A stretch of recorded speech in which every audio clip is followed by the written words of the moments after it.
Sepanjang bulan ini kalau saudara mengikuti seri pengajaran di CLCC bicara tentang My Life is God Mission.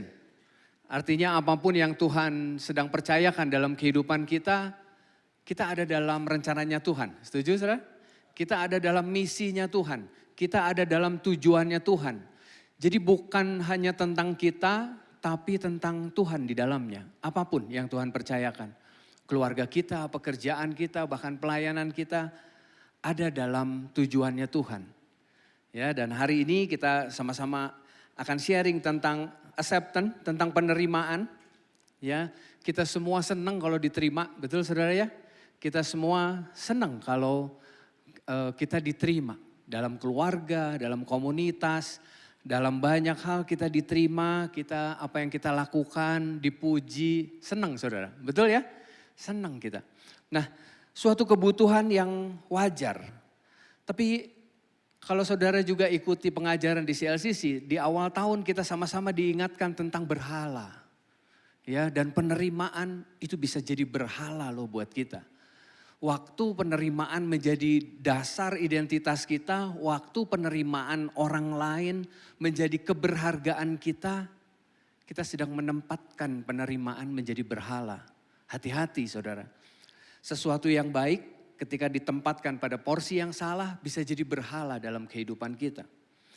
Penerimaan adalah sesuatu yang baik dan kita semua senang diterima. Tetapi kalau penerimaan manusia menjadi sumber identitas dan keberhargaan kita, maka itu akan jadi berhala dalam hidup kita. Dan yang bahayanya gini, kita akan lakukan apapun supaya kita diterima. Kita akan lakukan apapun supaya kita dipuji. Apapun saya akan lakukan supaya saya merasa bahwa saya berharga. Identitas kita taruh dalam penilaian orang lain. Maka akibatnya berhala penerimaan membuat identitas kita bergantung pada penilaian manusia. Dan yang tanpa sadar kan gini, waktu kita mengejar penerimaan begitu rupa, akhirnya kita hidup dalam kepura-puraan. Betul gak saudara? Kita pengen terlihat baik.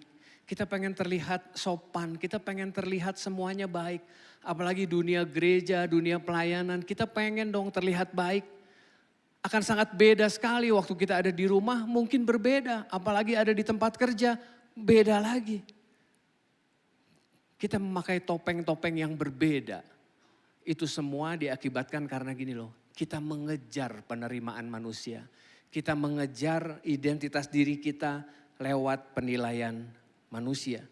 Kita bisa terlihat rohani di sini ya. Betul ya saudara ya. Teman-teman yang melayani, oh kelihatannya rohani banget. Saya berharap itu juga yang terjadi di luar sana. Kita tetap rohani, kita tetap baik. Amin saudara. Nah, jadi berhala penerimaan tidak hanya membuat kita mencari pujian. Tapi berhala penerimaan dapat membuat kita kehilangan kejujuran. Yaitu tadi, kita hidup dalam kepura-puraan. Kita beda-beda tuh perannya. Kita beda-beda cara kita menjalani kehidupan. Hidup dalam kepura-puraan yang membuat gini, hidup kita jadi gak sesuai dengan identitas kita. Kita tahu siapa identitas kita. Nah ini Kolose 3, ini mengingatkan kita tentang identitas. Ayat ini bicara tentang manusia baru. Kalau saudara baca nanti Kolose 3 bicara tentang manusia baru. Kolose 3 ayatnya yang ke-12. Karena itu sebagai orang-orang pilihan Allah yang dikuduskan dan dikasihinya, kenakanlah belas kasihan, kemurahan, kerendahan hati, kelemah lembutan dan kesabaran. Paulus mengingatkan kita tentang identitas ini loh saudara. Yang di dalam Tuhan, kita itu orang-orang pilihannya Tuhan. Setuju saudara? Kita dikuduskan. Bahkan gini, kita dikasihi sama Tuhan. Dikuduskan tuh bicara tentang, bukan tentang kita yang tanpa salah. Bukan berarti kita tanpa dosa. Bahkan firman Tuhan bilang kan gini, Tuhan mencintai kita ketika kita masih berdosa. Jadi gini loh, saudara tuh dikuduskan, saudara tuh dikasihi. Kita itu orang-orang pilihannya Allah. Hiduplah sesuai dengan identitas itu. Setuju saudara? Maka kesadaran bahwa gini, saya sudah diterima oleh Allah di dalam Kristus. Karena itu saya tidak lagi harus mendapatkan nilai diri saya dari penerimaan manusia. Berhenti mencari pengakuan dari orang-orang sekitar saudara. Pasti akan mengecewakan. Mereka orang-orang yang gak sempurna. Mereka gak berhak untuk menentukan siapa kita. Tetapi Tuhan tahu siapa kita di hadapan Allah. Kita ciptaan yang baru di dalam Kristus. Nah, tapi ada yang menariknya seperti ini saudara. Semakin kita berusaha mendapatkan penerimaan manusia, seringkali kita justru semakin sulit menerima kekurangan orang lain. Saudara pernah berpikir itu enggak? Orang yang sangat membutuhkan penerimaan justru menjadi orang yang sulit menerima kekurangan orang lain. Masalahnya gini, kita punya standar, kita punya ekspektasi. Kalau kamu mau dekat sama saya harusnya begini, begini, begini. Makanya gak heran kita susah untuk melihat, menerima kekurangan orang lain. Kita susah buat melihat, oh ini kekurangannya ini, oh ini orang berbeda. Seringkali kita sulit untuk menerima apa yang namanya perbedaan, apa yang namanya kelemahan, kekurangan, kita susah. Karena kita punya ekspektasi sendiri. Orang yang sangat membutuhkan penerimaan, justru orang yang paling sulit untuk menerima kekurangan orang lain. Kalau hari-hari ini kita kok sulit ya melihat kekurangan orang lain, melihat orang tua kita mungkin, melihat anak kita mungkin kok gini ya, anak saya kok gini ya, orang tua saya kok gini ya, coba dicek. Jangan-jangan kita terlalu menerapkan ekspektasi yang gak rasional kadang-kadang. Ekspektasi yang gak mungkin, kita terlalu berlebihan. Saya menerima kamu kalau kamu sesuai dengan harapan saya. Maka kalau zaman saya dulu, orang tua kan ada bilang begini, oh kamu kalau ulangannya dapat 100 baru itu anak papi. Sudah mungkin pernah dengar kata-kata itu? Kamu kalau bisa jadi juara 1 itu berarti anak mami. Sudah bisa lihat tanpa sadar penerimaan kita itu bersyarat. Penerimaan yang kita ajarkan sama anak-anak kita itu bersyarat loh. Makanya gak heran kita susah untuk menerima kekurangan orang lain yang gak memenuhi standar kita. Nah tapi Paulus mengingatkan kita tentang menerima orang yang berbeda dengan kita. Ini ayat yang tadi dibaca di awal. Roma 15 ayat yang pertama dan kedua. Kita yang kuat wajib menanggung kelemahan orang yang tidak kuat. Dan jangan mencari kesenangan kita sendiri. Setiap orang di antara kita harus mencari kesenangan sesama kita demi kebaikannya untuk membangunnya. Ayat ini bukan sekedar bicara tentang bagaimana menjadi orang yang baik. Ayat ini berbicara tentang bagaimana Injil mengubah cara kita memperlakukan orang lain. Khususnya dalam menghadapi orang yang berbeda. Saudara lihat ayatnya, wajib menanggung. Kita yang kuat wajib menanggung orang-orang yang lemah. Saya cuma berharap gini loh, sadari bahwa apapun yang Tuhan percayakan dalam hidup kita, itu tuh tujuannya untuk kita bagikan buat orang lain. Setuju saudara? Itu bukan untuk dinikmati oleh kita sendiri, enggak gitu saudara. Nah makanya gini loh saudara, ketika kita bicara tentang penerimaan, ini yang harus kita renungkan pertama kali. Penerimaan dimulai ketika kita berhenti hidup untuk diri sendiri. Kalau fokus hidup kita hanya tentang aku, tentang apakah saya diterima, tentang aku, apakah kenyamanan saya terganggu enggak waktu saya menerima orang lain. Waktu fokusnya tentang aku, enggak heran penerimaan menjadi sesuatu yang sulit. Waktu kita punya standar-standar yang enggak bisa kita turunkan, kita susah untuk menerima kekurangan orang lain. Bahkan kita susah untuk menerima anak kita. Waktu anak kita kedapatan, punya kekurangan. Waktu orang tua kita enggak seperti yang kita bayangkan. Kita kecewa dan kita bilang gini, saya enggak mau terima papa. Kita punya pandangan kita sendiri tentang penerimaan. Maka pesannya ini, jangan jadikan kelemahan orang lain sebagai alasan kita untuk berhenti mengasihinya. Ada banyak orang waktu melihat orang tua kita gak sesuai dengan apa yang kita mau, kita mulai berhenti mencintainya. Waktu kita melihat pasangan kita gak sesuai dengan apa yang kita inginkan, kita berhenti untuk mencintainya. Begitu juga dengan anak-anak kita. Karena dasar penerimaan kita Selalu bersyarat. Dasar kita menerima orang lain itu ukurannya ada di kita. Menurut gua mah gini. Gak heran kita susah untuk menerima kekurangan orang lain. Bahkan keluarga kita sendiri, kita susah untuk menerimanya. Kalau kita kembali ke Roma 15 ayatnya yang pertama, kita yang kuat wajib menanggung kelemahan orang yang tidak kuat. Dan jangan mencari kesenangan kita sendiri. Di situ ada kata wajib. Wajib itu sering digunakan kata itu dalam konteks membayar hutang. Hutang wajib dibayar, setuju saudara ya? Hutang itu harus dibayar. Nah ada keharusan seperti itu tuh. Kata wajib digunakan dalam ayat itu. Ada kata menanggung di situ. Menanggung bicara tentang memikul beban orang lain. Saya di bidang kunjungan sering reguler. Tiap bulan mengunjungi satu keluarga. Kokohnya ini stroke saudara. Ya ada satu keluarga kokohnya stroke. Tapi karena dia tidak menikah jadi yang ngurusin sakitnya ini adiknya yang perempuan. Nah kami sering datang ke keluarga itu dan aduh kesian maksudnya capek ya Ci untuk menanggung si koko ini. Saya cuma mau bilang ayo ayat ini menjadi kekuatan. Kita yang kuat wajib menanggung orang yang tidak kuat. Nah saya berharap, saya ngomong sama cicinya, saya bilang Ci semangat ya, emang gak gampang untuk menanggung beban orang lain itu gak gampang. Tapi saya percaya biar Tuhan yang kasih kekuatan buat Cici, saya bilang gitu ya. Nah di situ ada juga kata jangan mencari kesenangan kita sendiri. Artinya gini loh, mengasihi selalu rela mengorbankan kenyamanan.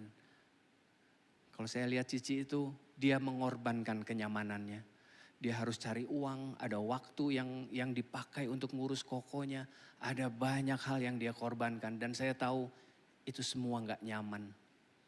Sekali lagi ayat ini gak mudah. Ini bukan berarti kita tidak boleh mempunyai kebutuhan kita sendiri. Kita pasti punya kebutuhan kita sendiri. Amin saudara. Bukan berarti kita tidak membuat batasan dalam hidup. Makanya saya berharap gini, ketika kita bicara tentang penerimaan, kita perlu bicara juga tentang batasan. Karena penerimaan tanpa batasan menjadi tidak bijaksana.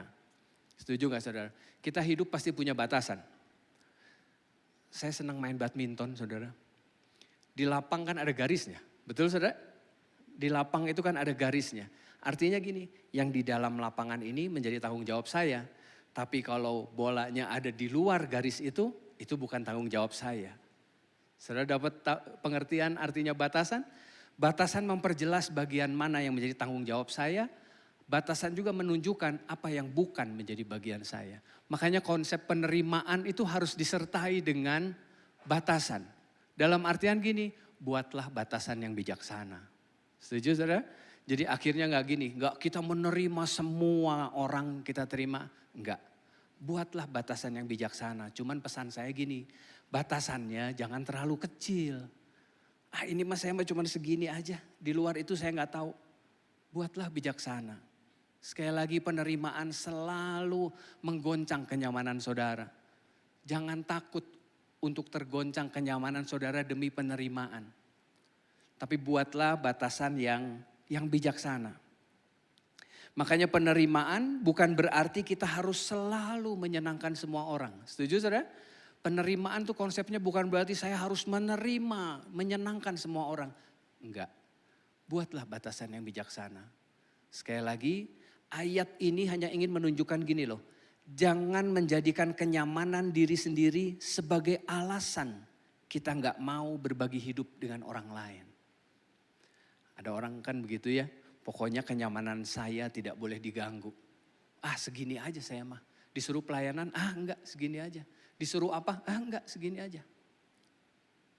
Jangan-jangan kita sedang ada dalam kenyamanan. Nah ayat ini bicara tentang jangan menjadikan kenyamanan diri sendiri sebagai alasan kita enggak mau berbagi hidup sama orang lain. Saya tahu ini sulit karena secara natural kita semua ingin hidup nyaman. Betul saudara? Kita semua ingin nyaman semuanya. Kita senang ketemu orang-orang yang cocok dengan kita. Senang dengan orang-orang yang pemikirannya sama. Kita senang dengan orang-orang yang tidak merepotkan. Kita senang. Tapi bagaimana dengan orang yang berbeda? Bagaimana dengan orang yang memiliki kelemahan? Bagaimana dengan orang-orang yang punya karakternya enggak banget nih. Karakternya beda banget sama kita. Disinilah Injil mulai menantang kita. Apa yang akan kita lakukan? Kita akan pergi meninggalkan orang-orang itu atau kita dipanggil untuk melayani mereka?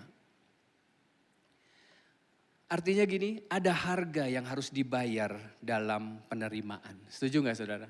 Ada harga yang harus saudara bayar. Yang pertama mungkin gini, kadang-kadang menerima seseorang berarti kita itu harus sabar lebih lama.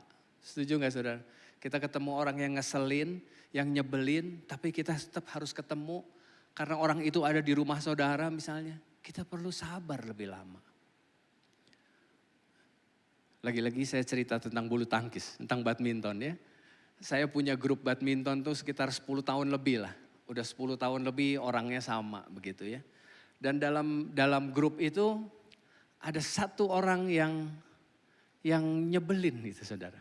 Saudara pernah punya yang begitu? Waktu si engkok itu udah mulai masuk lapang, biasanya gini, kita biasanya mulai menghindar, kita mulai pakai sepatu lah, beli minum lah, si engkok, ayo main, sok lu dulu aja main, lu dulu aja. Saudara pernah ngalamin yang gitu? Pasti ada ya, dalam setiap lapangan pasti ada tuh yang begitu tuh, yang beda tuh, dia beda. Pokoknya diajak main, lu dulu aja, gua mah gak apa-apa, santai, gua lagi pakai sepatu, gua lagi beli minum, ada aja yang begitu.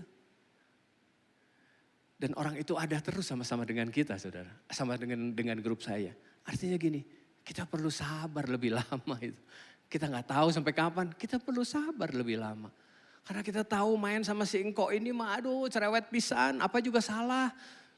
Saudara pernah ngalamin yang gitu? Kita perlu sabar lebih lama. Kadang penerimaan juga harus berarti mendengar lebih banyak. Ya, orang yang didengarkan itu merasa dikasihi.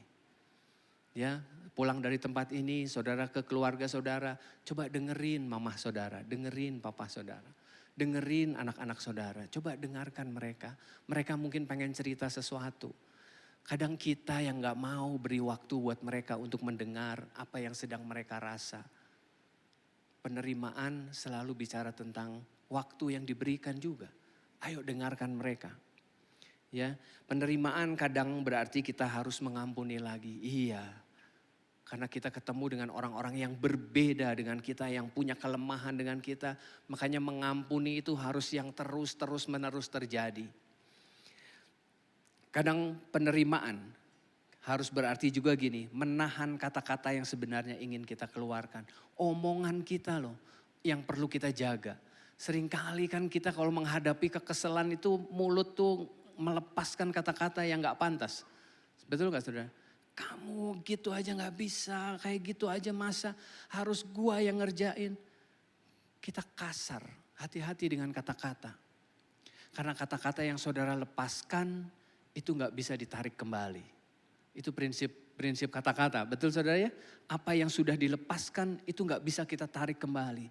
Itu akan nancep gitu, akan selalu diingat. Hati-hati dengan kata-kata yang kita keluarkan.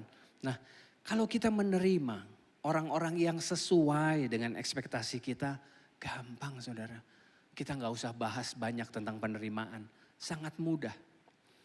Tapi untuk orang-orang yang berbeda dengan kita perlu sadar bahwa gini loh, saya pun orang yang diberi anugerah sama Tuhan.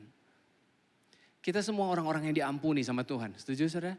Kita semua orang-orang yang diberi kasih karunia sama Tuhan. Tuhan ingin saatnya kita melakukan hal yang sama untuk orang lain. Untuk orang-orang yang sulit tadi. Maka pertanyaannya kan gini, mengapa sih saya begitu sulit menerima kelemahan orang lain? Kenapa sih kita susah banget ngelihat si papa teh benci aja pokoknya. Pokoknya ngelihat si mama teh enggak aja pokoknya. Kenapa sih kita susah menerima kelemahan orang lain? Karena jangan-jangan gini, kenyamanan kita yang terganggu. Kita nggak mau dekat sama orang-orang yang berbeda tadi karena gini, kenyamanan saya akan terganggu. Saya akan riweuh, ini mah saya akan banyak masalah, ini mah kalau semakin dekat. Kenyamanan kita terganggu.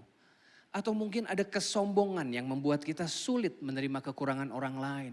Waktu kita sombong biasanya gini, kita memandang rendah mereka. Lu mah kayak gini aja. Lu mah gitu. Sombong. Kita melihatnya sombong. Kita melihat anak kita, lu mah gak bisa apa-apa. Lu mah gak bisa kerja kalau gak ada gua. Kita sombong. Gak heran kita susah untuk menerima kekurangan anak-anak kita. Gak heran kita jadi susah untuk berkomunikasi sama mereka. Karena belum apa-apa gini, udah kata-kata penghakiman yang keluar dari mulut kita buat anak-anak kita. Kenyamanan yang terganggu atau kesombongan yang membuat kita sulit menerima kekurangan orang lain. Maka poin ini bicara gini, penerimaan hanya bisa dilakukan ketika kita tidak hidup berfokus pada diri sendiri. Kalau saudara hari ini masih fokus tentang diri sendiri, Pak saya masih mau mikirin diri saya sendiri, berarti perenungan ini bukan buat saudara. Berarti ayat ini pun bukan buat saudara.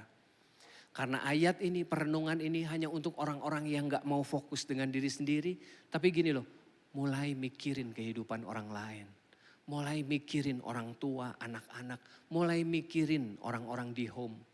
Kalau kita fokus sama diri sendiri, kita sibuk dengan apa yang kita mau, kayaknya perenungan ini kurang tepat buat saudara. Ya. Nah, yang kedua, penerimaan bukan sekedar menerima kekurangan, tetapi membangun hidup orang lain. Setuju saudara? Makanya penerimaan yang kita lakukan tuh bukan membabi buta kita terima semua orang. Enggak saudara. Ayatnya yang kedua, setiap orang di antara kita harus mencari kesenangan sesama kita. Demi kebaikannya untuk membangunnya. Artinya gini, membangun tuh bicara tentang akan ada sesuatu yang berbeda tuh. Waktu kita menerima orang itu, kita akan berharap gini, ada sesuatu yang berbeda dan menjadi lebih baik. Makanya penerimaan Alkitabiah tidak sama dengan biarkan saja dia seperti itu. Enggak, penerimaan yang kita lakukan itu ada tujuannya. Enggak cuman membiarkan dia begitu saja. Oh yang penting kan dia dikasihi Pak. Enggak gitu. Penerimaan bukan berarti kita menyetujui semua perilakunya. Enggak gitu saudara. Tadi kita udah bicara tentang batasan. Ada batasan yang menjadi tanggung jawab kita, ada batasan yang bukan tanggung jawab kita. Kita perjelas itu bahwa enggak semua perilaku kita benarkan. Enggak gitu. Nah penerimaan bukan berarti tidak boleh menegur. Haruslah. Jangan menolak nasihat, Amsal bilang. Gitu ya. Jangan buru-buru marah kalau ada orang yang menegur. Kalau di home saudara mungkin atau orang tua saudara mungkin sedang menegur, ngasih tahu, nasehatin. Coba dengar dulu.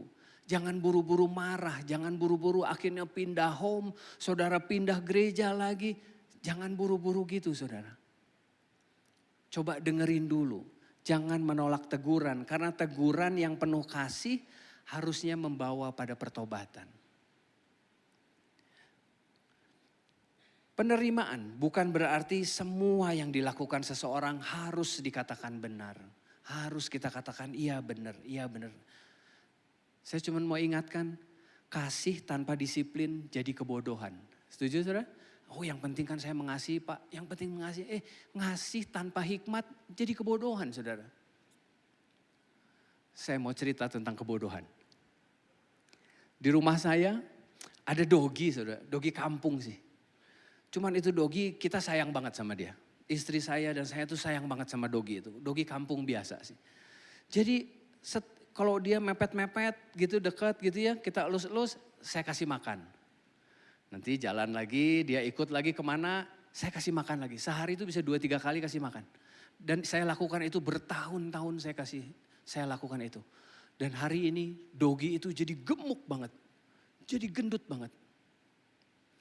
Orang yang datang ke rumah saya bilang, anjing lu gendut banget ini. Saya kasih makan terus. Dan sudah 2 bulan terakhir ini kakinya pincang. Karena terlalu berat badannya, terlalu berat. Jadi jalannya pincang, yang kaki depannya itu pincang. Saudara bisa lihat, kasih tanpa hikmat gak membawa kebaikan tuh. Dogi itu jadi kegendutan. Dan hari ini harus dikurangi makanannya.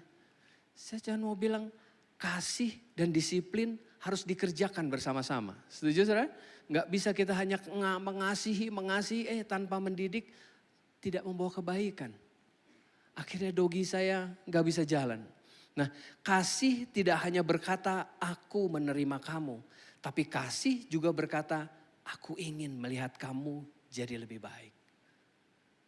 Makanya kalau ada orang-orang di home yang sedang menasehati saudara, sekali lagi jangan buru-buru tersinggung. Jangan buru-buru marah. Mereka orang-orang yang terpanggil untuk melihat hidup saudara menjadi lebih baik. Amin saudara. Jadi ketika kita menerima seseorang, tujuan akhirnya bukan supaya dia merasa nyaman. Tapi tujuannya supaya dia menjadi semakin kuat di dalam Kristus. Keadaannya gak sama lagi. Karena tadi ada kata dibangun. Saya berharap penerimaan yang kita lakukan itu bisa punya tujuan. Gak cuma sekedar membabi buta. Nah, kapan kita bisa melakukan penerimaan? Lakukan sekarang. Kita seringkali berharap bahwa orangnya harus berubah dulu baru kita mau terima. Kita seringkali berharap papi harus berubah dulu supaya saya bisa terima. Atau anak saya harus berubah dulu supaya saya bisa kembali mengasihinya. Saya cuma mau bilang lakukanlah sekarang. Kita semua orang-orang berdosa yang gak sempurna. Setuju saudara?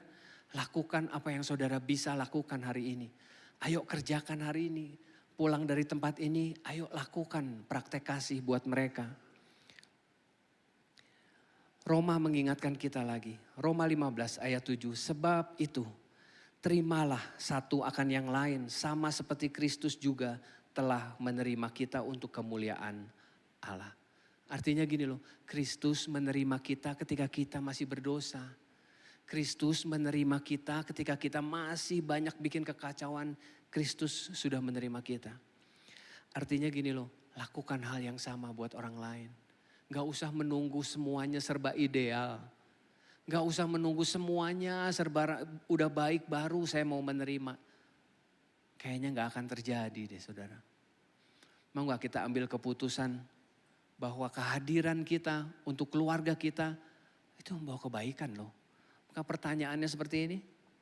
Apakah kehadiran saya membuat orang semakin dekat kepada Kristus atau justru menjadi beban bagi mereka?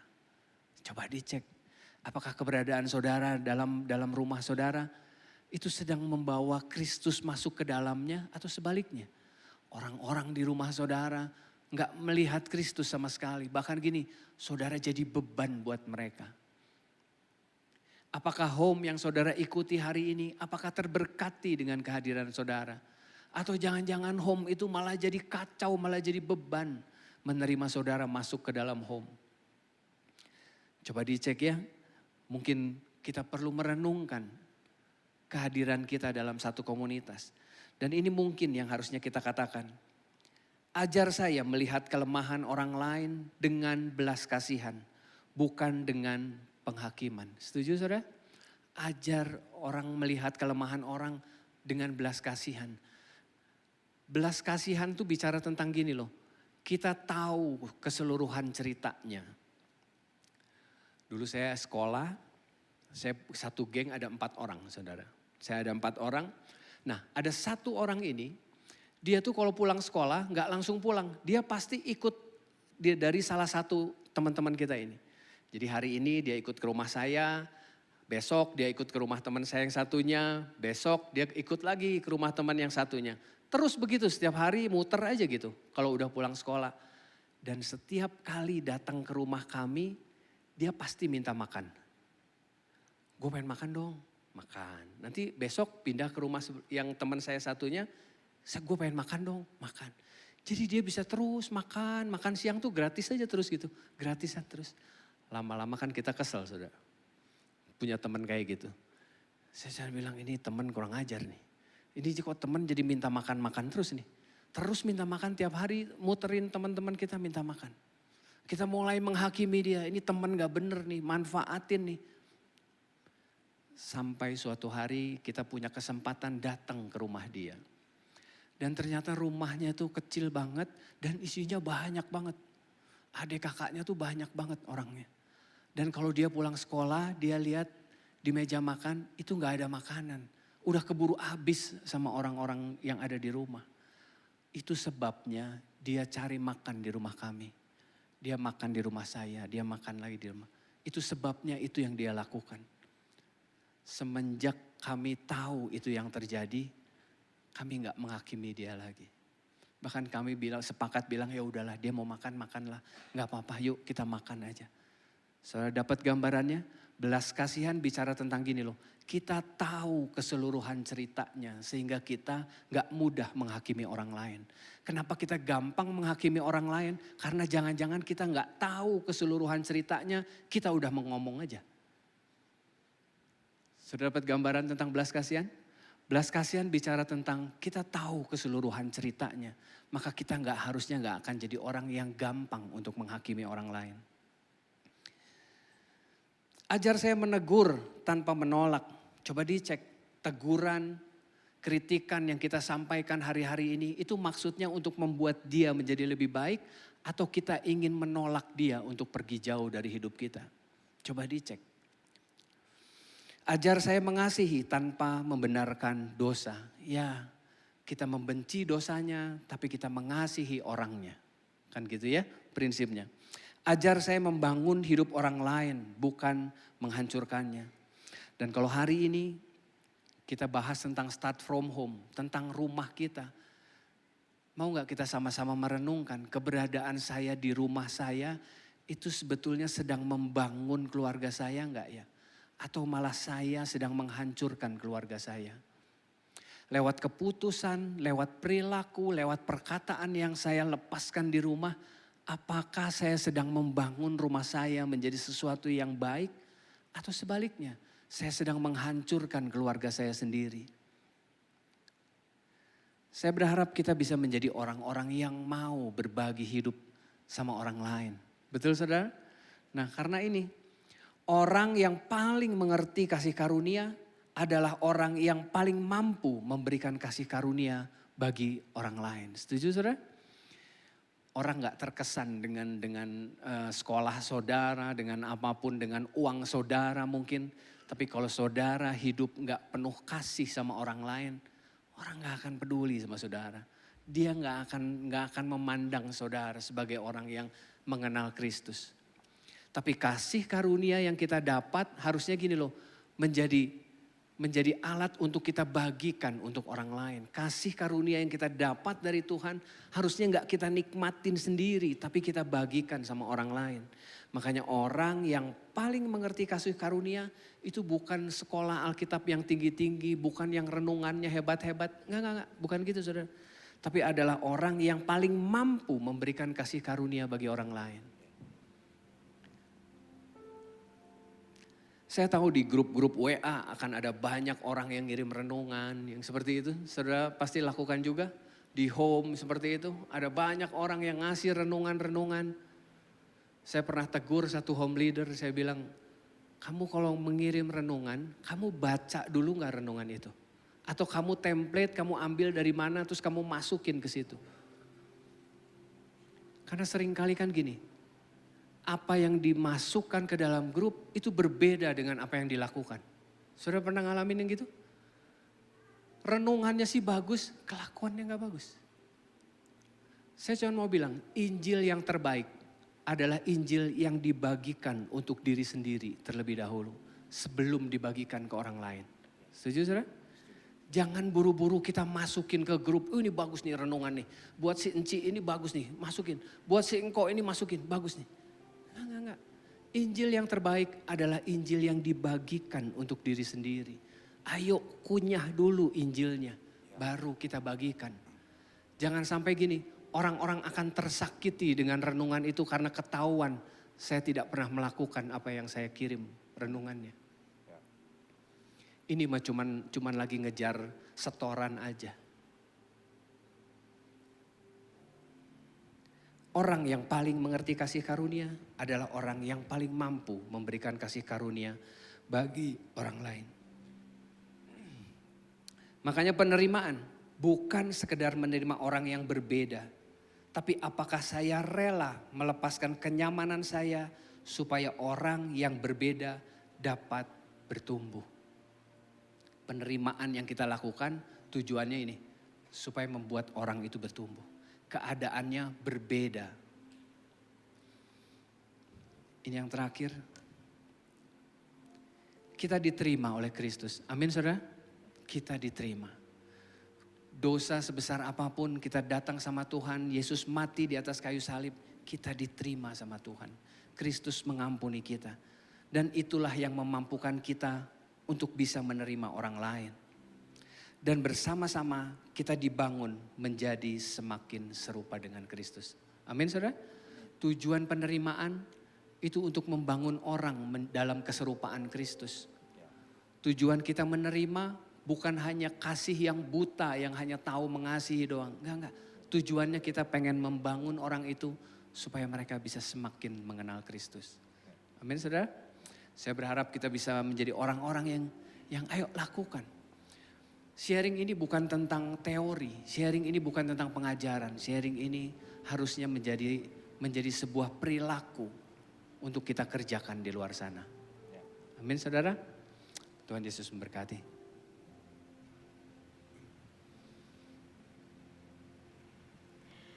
Mengikut Yesus itulah kesukaan hatiku. Ku lepas semua hakku untuk mengenal kehendaknya di hidupku. Mengiring Yesus itulah kekuatan hidupku.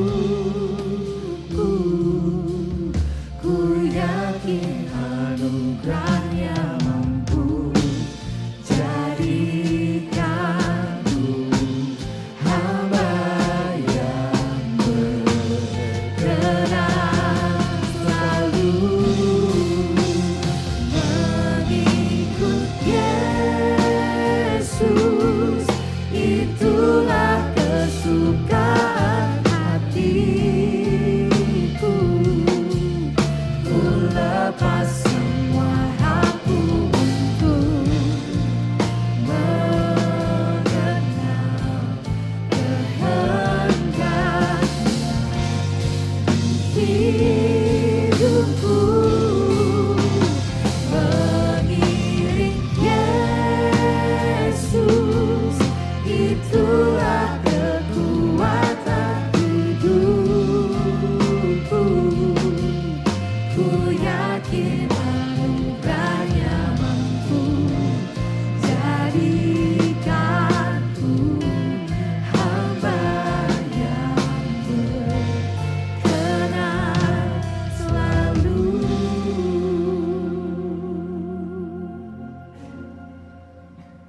Bapak bersyukur firman-Mu sudah dibagikan. Perenungan ini sudah dilepaskan. Pada akhirnya kami mau Tuhan kedapatan menjadi orang-orang yang melakukan apa yang kami dengar. Kami tahu menerima kekurangan orang lain bukan sesuatu yang mudah. Waktu kita berfokus hanya pada diri sendiri, menerima kekurangan orang menjadi sesuatu yang mustahil kita kerjakan.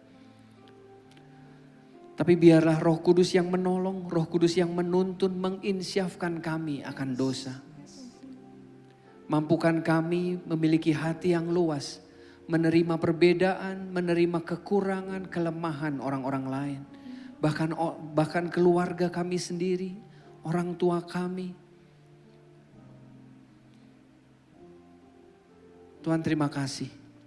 Biarlah kebenaran ini boleh membuat kami makin sadar bahwa hidup kami ini tentang misinya Tuhan. Hidup kami ini tentang pekerjaan Tuhan lewat kami. Terima kasih Tuhan, terima kasih. Kalau sebentar kami akan memberi persembahan, kami berdoa juga Tuhan. Berkati apa yang kami berikan, kiranya menjadi berkat untuk kota kami. Terima kasih, hanya di dalam nama Tuhan Yesus kami sudah berdoa dan mengucap syukur. Amin.